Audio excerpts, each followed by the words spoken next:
Pemirsa, Kementerian Perhubungan menerbitkan aturan terbaru terkait perjalanan orang dengan transportasi laut menjelang libur Hari Raya Idul Adha. Aturan Kemenhub mengacu pada Surat Edaran atau SE Ketua Satuan Tugas COVID-19 nomor 15 tahun 2021 tentang pembatasan aktivitas masyarakat selama libur Hari Raya Idul Adha 1442 Hijriah dalam masa pandemi COVID-19.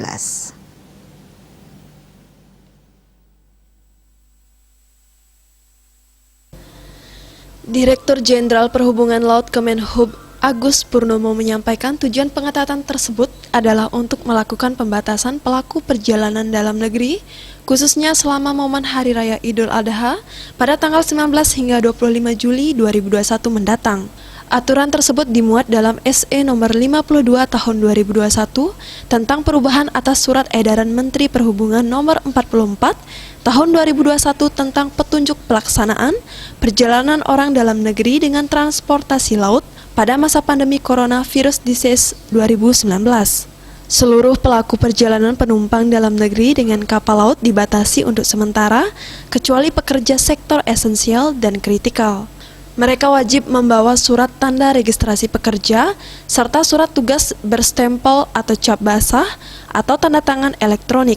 Selain itu ada kategori yang dikecualikan yaitu penumpang dengan keperluan mendesak, yakni pasien sakit keras, ibu hamil yang didampingi oleh satu orang keluarga, kepentingan persalinan yang didampingi oleh maksimal 2 orang, atau pengantar jenazah non-COVID-19 dengan jumlah maksimal 5 orang.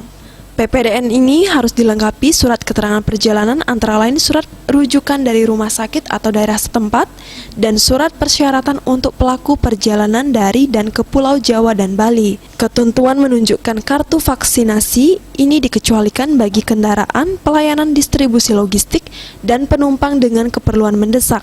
Selain wajib menunjukkan kartu vaksin, PPDN yang masuk Jawa dan Bali juga harus memiliki surat keterangan negatif tes RT-PCR.